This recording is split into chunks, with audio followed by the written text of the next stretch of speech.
Good morning. It's nice to see everyone here. We hope you're having a wonderful day at Watches and Wonders. Our panel has to do with independent watchmaking and why it has grown so much in popularity in recent years. You might know that this is a new but old niche of watchmaking, high watchmaking usually. Yesterday's lone wolves are today's boutique companies. And here is what I would have. We have members of the second generation almost of independent watchmakers. Today we welcome three representatives who have very different approaches to independent watchmaking, but all retain the same sort of maverick spirit that characterizes this genre of watchmaking. And so I would like to introduce Benoit Maintien of Bossons, Edouard Mélan of Moser, and Olance in a way, and Alexander Borricard of Borricard. So I'm going to ask questions and we're going to discuss. At the end, we'll have some time for a Q&A if anyone has specific questions later. So, Edouard, I'd like to start with you. The idea of the independent watchmaker has been around since the 1990s.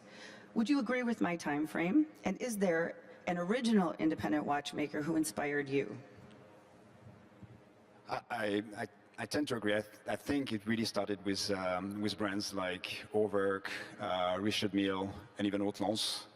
I think they were the mavericks of that time, which is amazing to see still all of them with different level of success being there today, but they're definitely great inspirations for all of us. I think Max came a little bit later, but it's been extremely also important in contributing and inspiring this generation of independent watchmakers. Max Büsser, of course, of MBNF. Sorry, Max Büsser from MBNF. Yeah. And do you have one that you were particularly inspired by? Would it have been Max? Well, no, I think there's great things to take from every one of them. I think the commonality for me that made the success, there's been many others that disappeared. I think what I found the key to the success is being different, being bold, but respecting tradition. And I think these are the examples I mentioned are great examples of that. Yeah. Benoit, your style of independent watchmaking is quite different from everyone else's. You have a much different approach. You come from a fully different place. Yep. Did independent watchmaking influence you at all, or did you accidentally become an... Well, I was happy it existed because I'm Belgian. So in Belgium, there is not many independent watchmakers. Actually, we're the only ones. And my colleagues are not very much also not present in the market. So coming from an industrial design background and absolutely not a watchmaking background, yes, you have the feeling you need to have 5,000 employees, 3 factories, and 100 years of history before you start a watch brand. So for me, it was a great discovery to see that there is something like you can have a watch brand on your own. Of course, now we're not on our own anymore, but Edouard referred to a few brands. I think the older ones, before it was more the really independent watchmakers that made one watch a year, like, so to speak, like the Vienna, Altair, all these guys from the Academy. I think what makes us different from them is that we add an extra layer to these technical things that they make. That makes us a bit different now, today, than it was in the 90s or the 2000s, as you said. Yeah, exactly. And then we come to Alex, who also comes from a very different area of the world. He's Canadian, comes from Montreal, is a jeweler lapidary by trade, and came to the watch industry just recently. You were very inspired by independent watchmaking, I believe. Yeah, Max was a big influence on all of us, I believe. For me, not so much in terms of design, but just the fact that it could work. You know, that he made it so well, so good that I think for me it was an inspiration that this was something possible. You know, to remain truthful to what I wanted to do, to my design, and that somehow you could touch quite a large public. You could reach out quite a lot, and from a large distance from Montreal. There's no watchmakers in Montreal. Yeah. Even the jewelry side is, I have to travel a lot. So this is a tremendous adventure, and I had maybe a unique vision because I'm so far away. So I travel a lot. I do Montreal, Geneva, pretty much every month. And so when I'm in Geneva, when I'm in Switzerland, there's always some sense of urgency. So when I call, because of course it's a real big group of friends. So when I call Vianney or Ludovic, or they're always available because they know that I'm here for only a few days. So I think the fact that I'm so far away kind of helped to move things faster. Curiously, and this just occurred to me, all three of you speak French, even though you come from 3 different countries. Do you think that's helped in this area as well? Curiously, is anyone? Yeah, for sure. Of course. Yeah. Yeah, it's a minimum. Actually, the subcontractors we work with, they don't speak. They only speak French. So you have to. And I think when you're on the fair, it doesn't matter. But when you're in Sainte Croix or La Chaux-de-Fonds, then it's a huge advantage. Right, right. So we see Ulysse here on the board, which is Alex's, thanks, watch that he launched here at the fair with Vianney Halter. Oops, now I've lost my questions. You chose Vianney to partner with on this watch, and it is your first men's watch. Alex has done watches primarily for women up to this point. What is it that the two of you bring to each other's work that makes for such a spectacular result? Well, first of all, I know this sounds corny, but it's about friendship. It really is. I've met Vianney in 2018, and I think we have, it became evident. We became friends right away. And I never thought about making a watch with him because for me, he's out of my league, he has so much work on his own.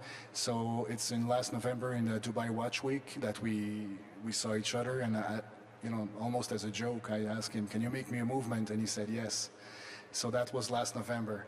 And so he did my 2 watches for the fair before he did his, because he's launching a watch. So to me, this is more than friendship. This is, I have no words for it, but he was all in. He worked on Saturday, Sunday. I was with him in Sainte Croix, and 5 weeks ago we didn't have any components.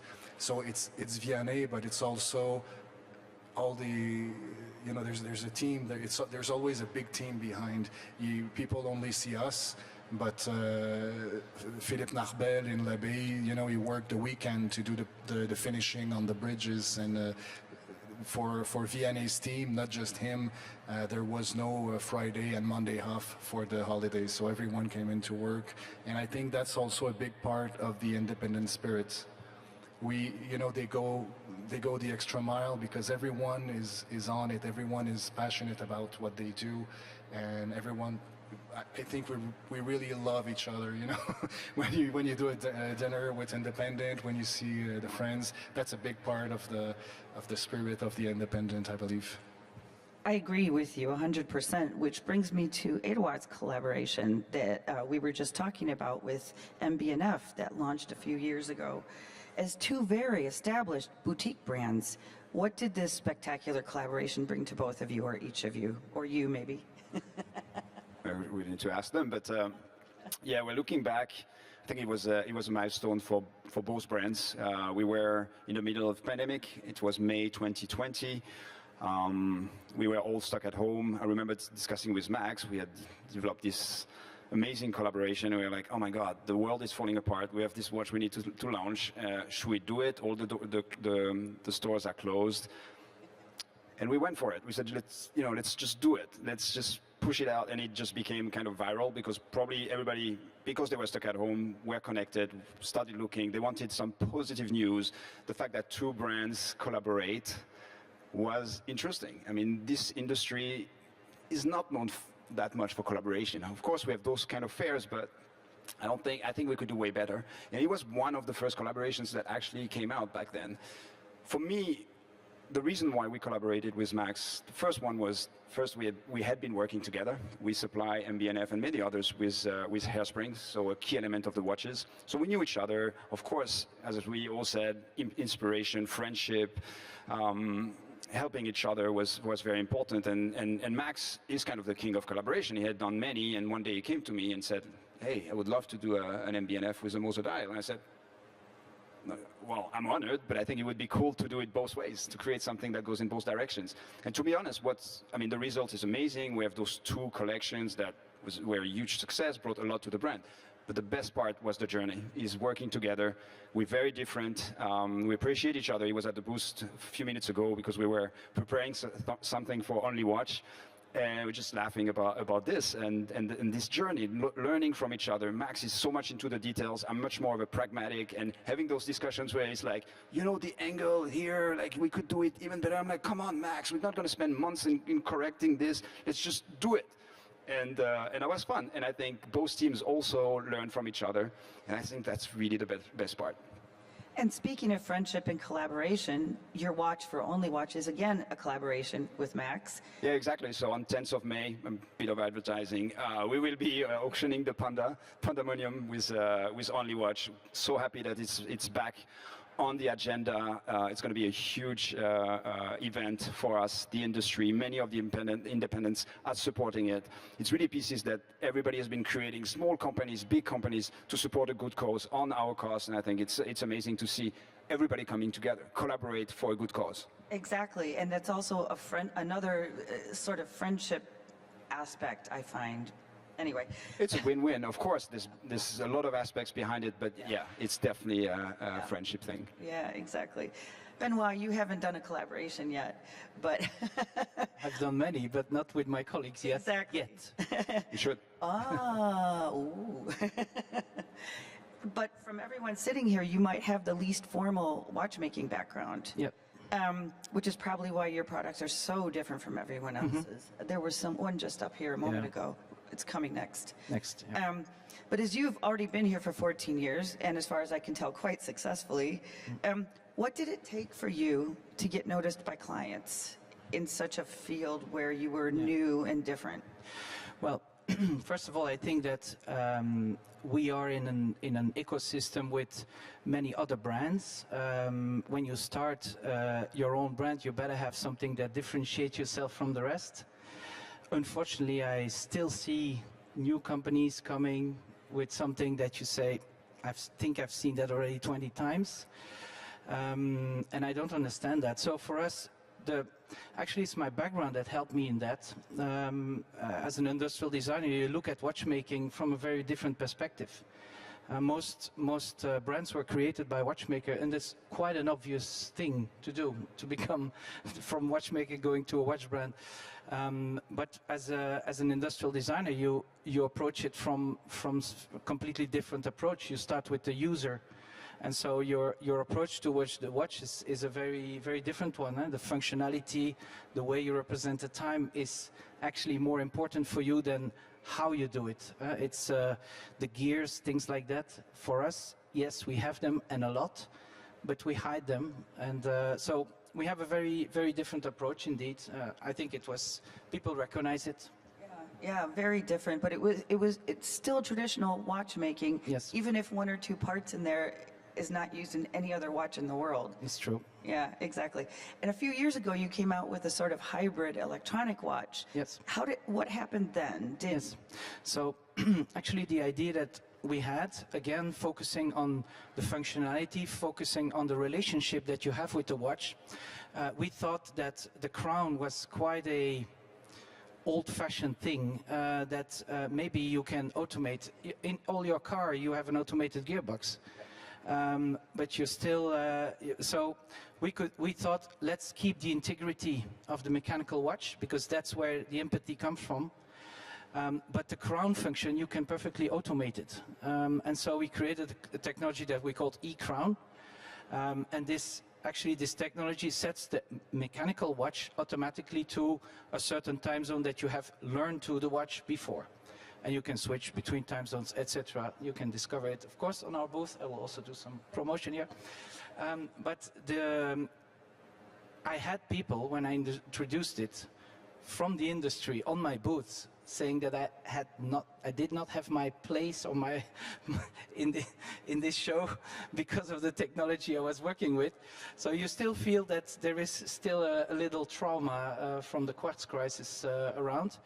But I believe we have a very honest and straightforward product. You can still do everything without. It works manually also if you want to. But we really believe it's adding something to the world of watchmaking. It's something different, yes, but it adds really something, I believe. And how did clients react to it? Did it bring you more attention, or were existing clients a little skeptical? I'll make the noise they make when they see it. They do, what? That's how they react usually. Because it's really amazing. A mechanical watch that starts to set itself by itself, it's just crazy. So it really has a very strong impact, and it makes the watch even more alive. What others do with tourbillons and things like that, because they want to show that the thing is alive, when you have the whole dial that starts to move by itself and sets itself exactly to the second precise, yeah, that's also very impressive. So it's bringing this wonder. It's not, the name is from the show is really coming from there. We all bring wonder. And this is our way to do it. They do it differently. We all do it a bit differently. And the idea is really to bring wonder to the people that wear watches. In the end, we all want that everyone wants to to wear a watch. Yeah. And speaking of making noise and attention, I think you know where I'm going here, Edouard. You are the master of the attention. When you came to Moser, you pulled a few stunts. I want to call them stunts, but they were amazing. They brought attention like pretty much nothing else at that moment in time. A watch made of Swiss cheese. The video that made fun of Switzerland in a way, these kind of things. And it was daring as well, because no one had done it. And I'm sure you were subjected to a lot of your colleagues' ridicule at that time. How did these stunts, for lack of a better word, affect your status among the independents or among your colleagues in the industry? And do you think it attracted more clients to your brand? Well, looking back, we acquired the brand in 2013. Pretty much nobody knew Moser, or those who knew Moser said, "Oh, yeah, it's nice, I like it, but do I want to spend 25,000 francs on a watch? Maybe not." So we had no choice but to, to get out there and get some noise, emancipating a bit. In a way, I like to believe a brand is like a human being. It evolves. There's a childhood, teenage years, and then you become an adult. And slowly you get older, you try to stay fit, but you need to grow. And we were in those years, I feel like in our teenage years, and we needed to emancipate. We needed to state who we are, what we believe in. I was talking about tradition. We talked about connected watches, what was our take on it, on the Swiss made, on creativity, on corporate social responsibility. These were stunts, but with a message. And it was a way for us to explain who we are, where do we stand from. I think the first reaction were, because we used humor, that was our tone of voice. As independent, we can do that. For some people, we were clowns. For some, we were mavericks. But they were all talking about us, and we were opening small windows towards the world of Moser. And many people know Moser today. Maybe they remember the cheese watch, or the Apple Watch, or the whatever. I don't care. They know Moser. And once they go into the world, they discover what we do, what we create, the history we have. And it's so difficult to capture the attention of people that that's the way we found. And I mean, today we have those watches on our booth, and it's still the things that attract the most attention. Of course, we have amazing, crafted, beautiful watches, but to see those unique, symbolic pieces is something that people want to see at the shows. And it worked for us. It's our formula. It might be very different from others. We just saw the new cosmic green watch on the screen. Citrus, yeah. Citrus, that was it. Cosmic citrus, sorry. Do these attract a lot of attention too when you play with these sort of non-traditional colors? I think we have a pretty clear, I think one of the best compliment I get nowadays is that, oh, you recognize a Moser from far away. And I think that's the last 12 years of work. We started with a round silver dial white gold watch. To be at the point where people say, "Oh, I know it's a Moser," even though we don't have any logos anymore, as you can see on the pictures before. I think that's part of the success. But what I want is to continue to surprise people. I think we have a clear direction, but I want to try things. A show like what we have today is also to throw things out there, get the reaction, polarize, get people to come to us who said, "Oh, I hated this watch. But it looks pretty cool now that I see it." And also, don't forget that we want also to attract the attention not only of the big collectors who have a lot of money, have everything and collect. We want the new generation to understand what is independent watchmaking, and I believe it's part of the mission of a brand like Moser, which is a little bit more democratic than many other independents, to kind of bring those people into the world of independence. And those kind of watches might not be for everybody else, but it attracts those younger collectors. And in the end, we're making 3,500, 4,000 watches a year. I don't need to please everybody. I need those few people, and I need to make sure there will be more in the future. Yeah, exactly. So Alex, you're new to watchmaking, as we've said a few times. But in 2008, you surprised not only the watch world, but me, with a watch that I couldn't even believe existed. It was for women. It was a central tourbillon with unbelievable stonework on it. The picture will, the dahlia, it will flip back up here in a second. What prompted you to make that watch? Why did you just burst on the scene with this piece of high watchmaking that had never been seen before? What was the thought process before then? Well, again, I think the fact that I'm so far away from the industry was an advantage for me, because I didn't know what was complicated to make. I didn't know what was impossible to make. So I just arrived with, I go very far in the design. I do 3Ds on SolidWorks, so I did a prototype in gold, casting, and so I arrived almost with the, the watch. One of my very good friends in Porrentruy is a case maker, and he told me, Alex, we have to change, it's not possible. So 2 months later, I came with my prototype in gold and put it on his desk, and he said, well, now we have to do it. So, and we did, because it's a 39, it's a very small watch for all that is inside. It's a central flying tourbillon, automatic, double barrel, and also that, he told me, you don't do a flying tourbillon automatic. And I always wanted my watch to be worn, not just a piece of jewelry. So they're airtight, they're watertight, they're automatic, they're double barrel. And I love the fact that the clients, the ladies who bought those, they post on Instagram and they wear it all the time. One of them was on a trek, and she had maybe that's a bit excessive, but I want, and we never had any return since 2018 of our watches. We make very few, but still, for me, that's a great accomplishment. We make about 30, 45 watch a year, so it's a very exclusive production. And so the fact that I'm so far away was, I think it's always a plus in the way I see, because we contemplated the moving to Switzerland, but of course the kids, it's complicated.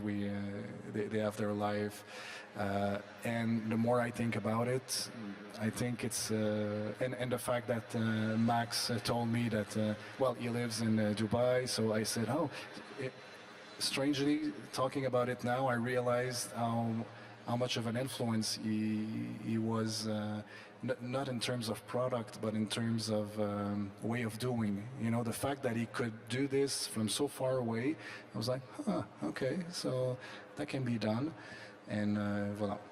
Yeah, but sometimes being so far outside of the center of watchmaking is helpful. I mean, I can tell you myself, I don't live in Switzerland, and I wouldn't want to. I need to have that distance to really be able to contemplate what's going on here most of the time. If I was in the thick of it, it would be hard. But I did want to ask you, since the Dahlia, what changed for you when the Dahlia came out? Did anything change in your work, in your life? Was it a game changer in any way? Yeah, everything changed. Yeah, because that was our first watch. We got selected at the Grand Prix, and of course, we're always competing against Van Cleef, Chopard, Bulgari, the very big brands. So that draws a lot of attention. And then we started doing the circuits, the Dubai Watch Week, Bahrain, Dubai. Yeah, everything changed. And every new collection we launched, we always get the same kind of attention because I think it's what we do is very different.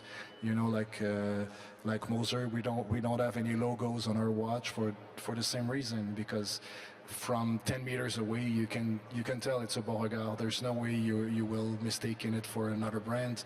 And while you were talking, I realized, well, you're the reason why there's no Swiss made on my watch. From a long time ago. You know what I'm talking about. So on our watch, it's Confection Suisse in the back. There's no Swiss made, because for me, until Swiss made is at least 90%, it doesn't make any sense for us to use that.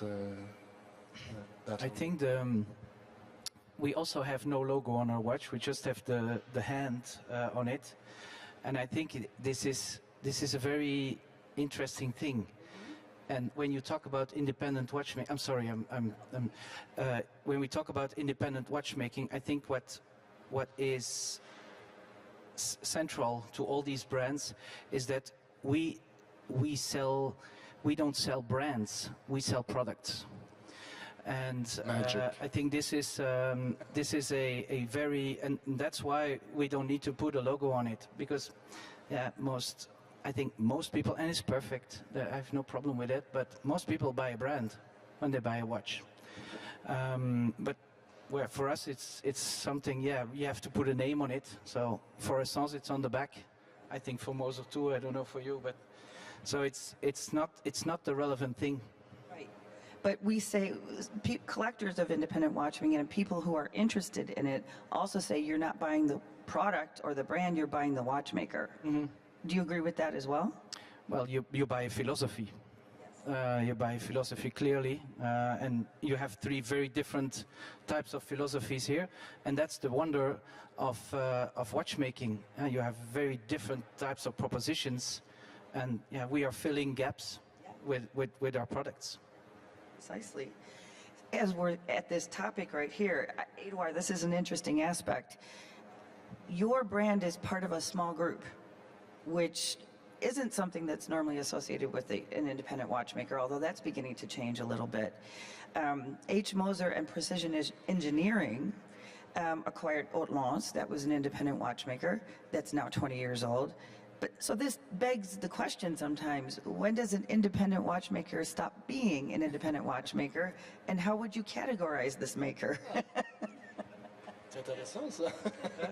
So meaning we're competing with Richemont and Swarovski now?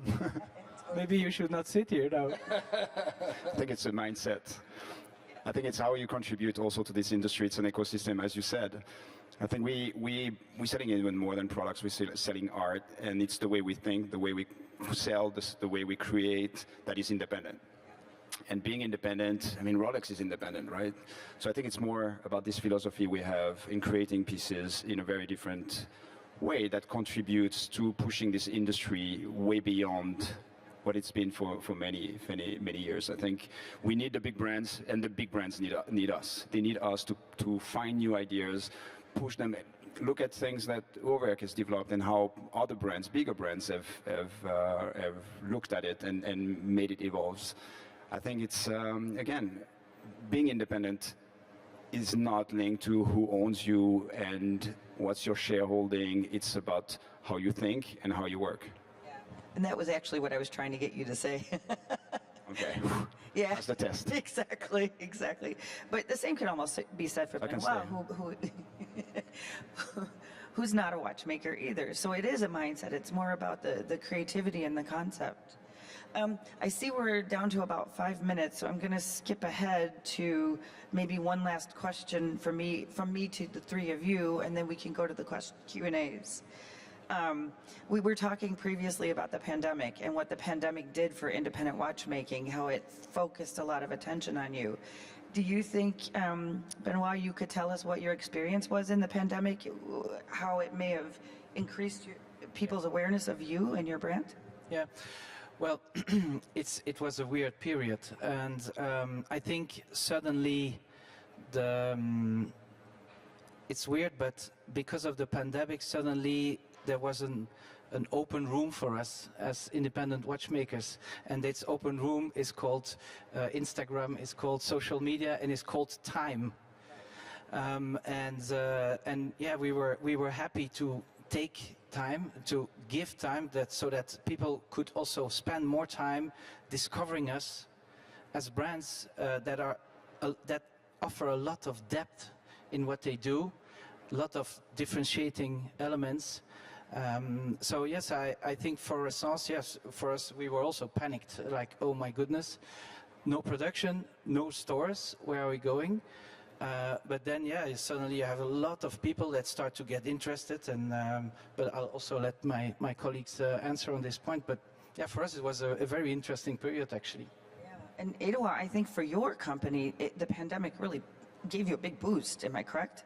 I think the big opportunity for us during the pandemic was that I think we were, as independent, used to crisis. I mean, we've been in crisis since we started. I mean, we took over Moser in 2012 when it was going bust, so we knew what firefighting was. And came March 2020, okay, the world was falling apart. We sat down and said, how can we make it work? And we looked at e-commerce, we looked at digitalization. We were already strong, very digitalized. We had a studio in the office. We actually never closed. So when we saw the big brands running like chicken with no heads, we were like really focused. We took the decisions and we gained so much dynamics. And then we had the collaboration with Max. We launched one of our most successful collection with the Streamliner. At that time, you need luck. We got extremely lucky. I think we were very structured. We took the time to think. I think March 13th, when Switzerland closed down, there was a lockdown. We decided to open an e-commerce. By April 1st, we opened a platform which was basically a reserve button with a concierge was working in the home office. And then a week later, we had sold our first tourbillon at over $70,000 to somebody who had never touched a Moser. And we're like, oh, this works. And there was no way back. It completely changed the business for us. So in a way, it was a good thing. But I think, Alex, you experienced the pandemic slightly differently than your colleagues. Yeah, being far away on that occasion was not so great. So I got locked down in Canada for a while. So I was not able to come to Switzerland where everything happens.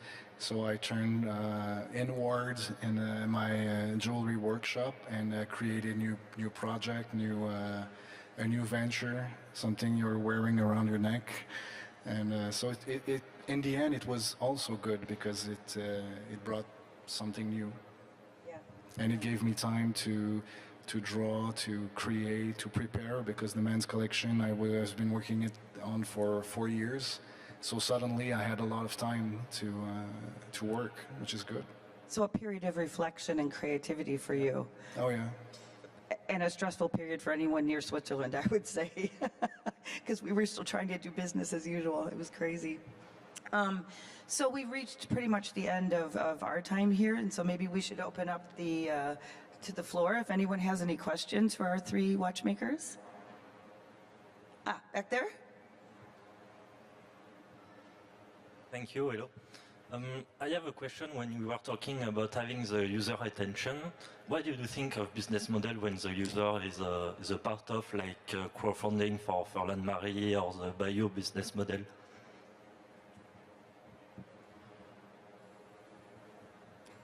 I'm not taking that. I think it's pretty trendy in the recent years. I think it's a great way for brands to start, and I think a lot of collectors want to be part of it, to be part of the process. I think it's a great way to start. I'm not sure it's easy to manage after a while, all those expectations that you have, because of course there's the product access, there's access to certain experiences, but at some point it becomes a business. And how do you manage that?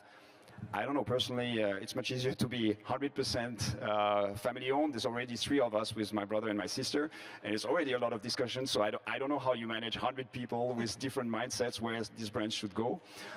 So again, I mean, it's not easy to start a brand. It's not easy to find financing. That's a way, and we've been amazing success. We've seen amazing success with the brands you mentioned, and I hope they find their way and continue to grow and succeed. They deserve it, but again, it's a different business model, and managing expectations is tough. And what you also should never forget is that even if you are a one-man show, your client will expect the same thing from you than from a Rolex service. So there are a lot of expectations out there. You have a watch brand, yes, okay, so you have all the services of a watch brand. That's it. Your 1 or your 1,000 or 100,000 is the same. And everybody thinks they know what to do. And sometimes, you know, oh, but I remember even for us, I have so many people around coming and saying, oh, this is not Moser. And I'm like, I'm not even sure what is Moser, so how do you know this is not Moser, right? So, yeah, it's tough to manage those mindsets. But good luck. Hello, my question is for Edouard, but it's relevant for the other panelists as well. My introduction to horology was a video review of a spectacular perpetual calendar, the Moser Pioneer Perpetual MD, and I was drawn to it by the mechanical marvel that it is, whereas most people, if you were to ask them about H. Moser and C, what they're drawn to is the aesthetics. The concept dials, you know, the Fumet dials, etc.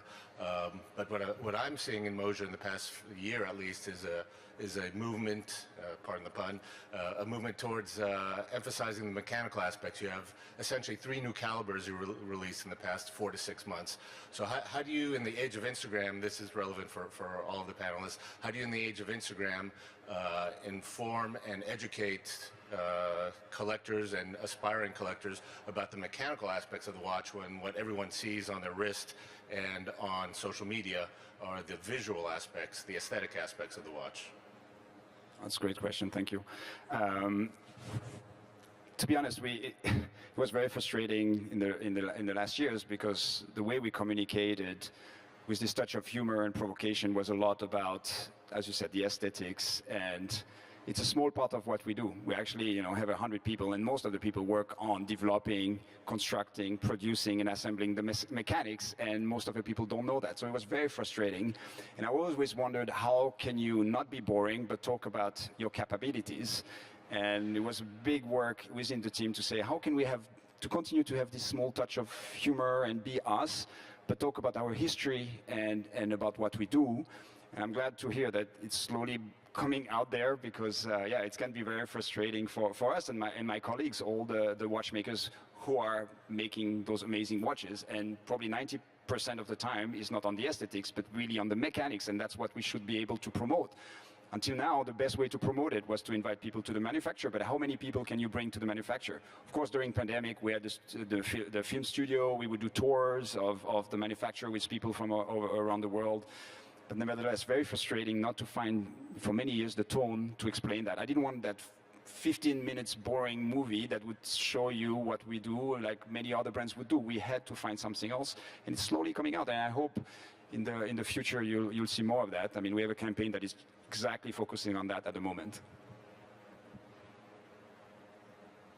Any further questions, comments? Anything any of you three would like to say? Oh, well, Thank you. Here, we have one more question.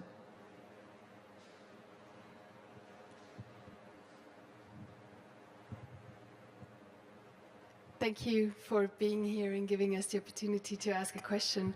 I was wondering, artificial intelligence or machine learning is all around us. How does it affect independent watchmaking, perhaps in designs, but also in movement designs? Maybe you could tell us something about that. Thank you. That's you, Benoit. It's me. I think it's a bit early. What we are more looking into artificial intelligence for services than for really product development. So I think it's a bit early. You know, I had one of my subcontractors yesterday on the booth. I told him, you don't have a problem with AI, I think, because AI will not produce gears. So it's, but yeah, no, I have to be honest, I don't have the answer, but I'm also thinking about it. For us at Moser, it's interesting. I received a lot of drawings from all over the world of friends and fans of the brand that came up with amazing designs, AI generated, and it's fun to watch. I think it creates brings a lot of ideas. Some are could be very Moser. To be honest, I don't know what to do with it for the moment. Just like creating a listing. I agree with Benoit, there's many other things beyond the creativity. We never worked on the movement yet, but I think also in better servicing your customer, better understanding your customer is very important, and also better planning. I mean, the big mess in our industry is the supply chain. So I think AI can help us a lot there. Yeah, I did a few tests also, just out of curiosity, just you know, put some input and see what kind of design would come out, what kind of proposition, and it was interesting, but it doesn't fit with everything else. I mean, for the test I did, or my son, which is more agile than I am with the technology, he worked on it for a few days and showed me the drawing, and I think at some point it might be something to look into, but for now, the human hand and the human mind for creation, for visual, for the volumes, and the soul of the watch is still it's still there, and it won't be replaced anytime soon, I think. AI is a prediction system. It predicts what comes next. This is how AI is built.